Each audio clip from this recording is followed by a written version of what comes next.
आदाब नाजरीन, आप देख रहे हैं गुलिस्तान न्यूज। अभी तक का उर्दू खबरनामा लेकर मैं आपका मेजबान गौहर कुछे आपकी खिदमत में हाजिर। तफसीलात से पहले सुर्खियों पर एक नजर।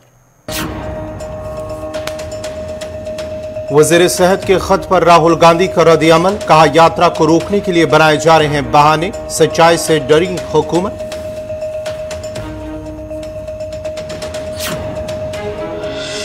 सरकारी मुलाजमीन को एपीआर जमा कराने की हिदायत, यकम से 31 जनवरी के दरमियान जायदाद की सालाना तफसीलात करी जमा, नाकामी की सूरत में कार्रवाई का इंतबाह। महबूबा मुफ्ती का भाजपा पर इल्जाम, कश्मीरी पंडितों की तकलीफ का उठाया जा रहा है फायदा, का हालात ठीक होते तो पकड़ दकड़ और लोगों को नहीं करते हरासा। अनंतनाग में महकमे सेहत की कार्रवाई, कवायद की खिलाफ वर्जी पर 2 डायग्नोस्टिक मराकज सर बेमोहर, महकमे हेल्थ का एक मुलाजिम भी मुअत्तल, चीफ मेडिकल ऑफिसर अनंतनाग। और थाना मंडी में रोड पर काम के दौरान रिहायशी मकानों को नुकसान, मुतासरीन ने ठेकेदार के खिलाफ किया एहतजाज, ठेकेदार के खिलाफ कार्रवाई और मुआवजा देने की मुतासरीन की मांग। और अब पेश है खबरों की तफसील। जम्मू कश्मीर हुकूमत ने आज अपने तमाम मुलाजमीन को यकम से 31 जनवरी के दरमियान जायदाद की सालाना तफसीलात जमा कराने को कहा है और नाकामी की सूरत में बदनवानी रोकथाम एक्ट के तहत कार्रवाई का इंतबाह दिया है। Jammu Kashmir public man and public servant declaration of assets act 1983 के सेक्शन 9 के ज़ैली सेक्शन 2 में बताया गया कि हर सरकारी मुलाजिम की तरफ से अपने पास मौजूद असासों के सालाना गोशवारी जमा करवाने का पाबंद होगा।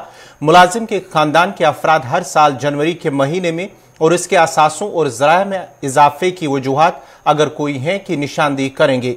हुकूमत ने आज जारी एक सर्कुलर में कहा कि Jammu Kashmir public servant declaration of asset act में इसके तहत बनाए गए कवायद में सरकारी मुलाजमीन की तरफ से जायदाद के गोशवारे जमा न कराने पर जुर्माना आयद करने का बंदोबस्त किया गया है।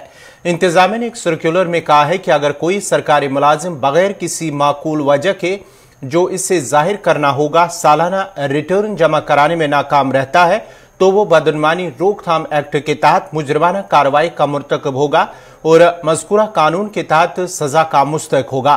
एक्ट और कवायद ये भी बताते हैं कि हर सरकारी मुलाजिम अपने और अपने खानदान के अफराद के पास मौजूद तमाम असासों के सिलसिले में हुकूमत की तरफ से वक्तन फवक्तन जारी करदा हिदायत के मुताबिक सालाना जायदाद के गोशवारे जमा कराएगा।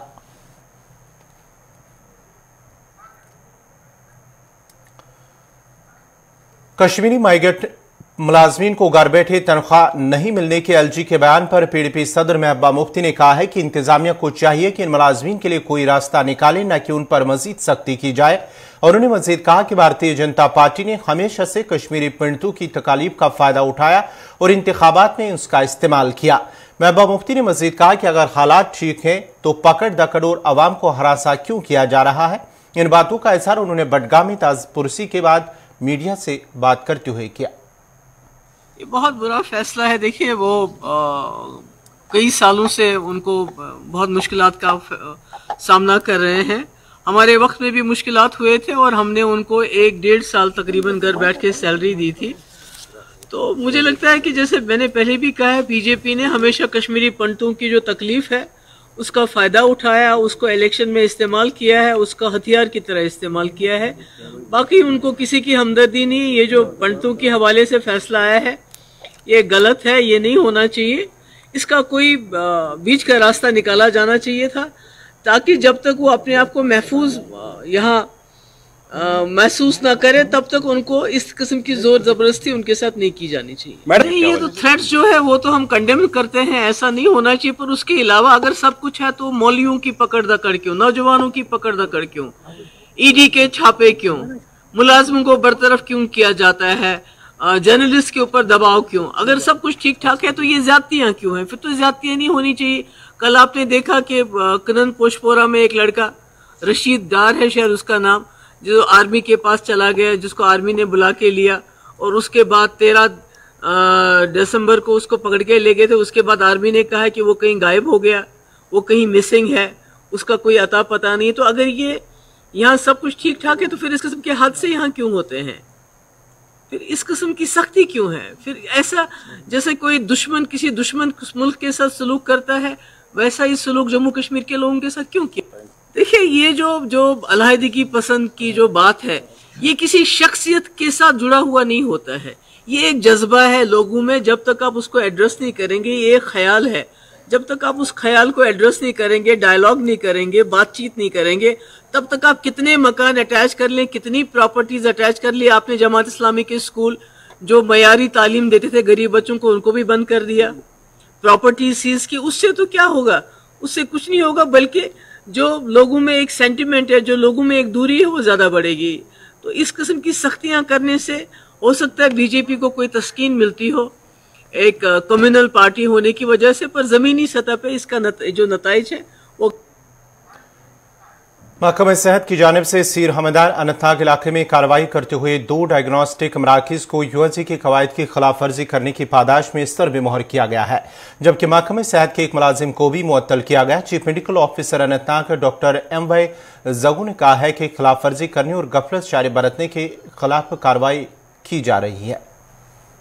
जी, जहाँ तक डिस्ट्रिक्ट अनंतनाग का ताल्लुक है, हमने पहले दिन से ये कहा है कि जो गवर्नमेंट की गाइडलाइंस है उन पर स्ट्रिक्टली अमल करना है, चाहे कोई भी हो, चाहे वो नर्सिंग होम्स हो, चाहे वो डायग्नोस्टिक सेंटर्स हो, चाहे वो इमेजिंग सेंटर्स हो।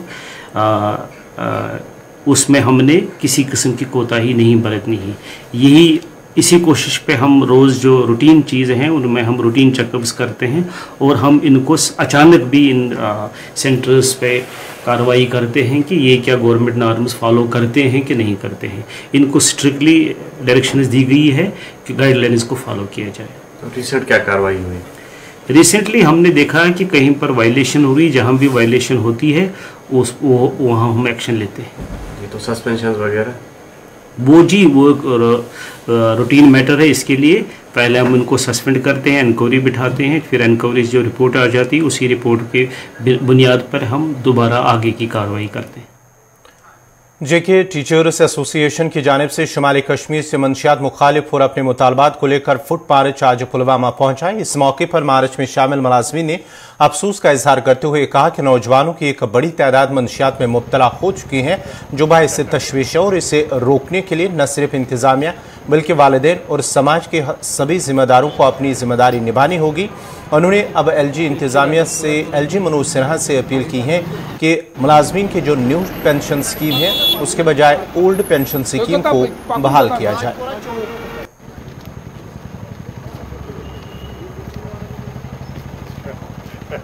सबसे पहले मैं आपको ये बताता चलूँ, हमारा जो ये फुट मार्च है ये स्टार्ट हो गया कुपवारा के नॉर्थ कश्मीर के कुपवारा डिस्ट्रिक्ट को 14 दिसंबर को।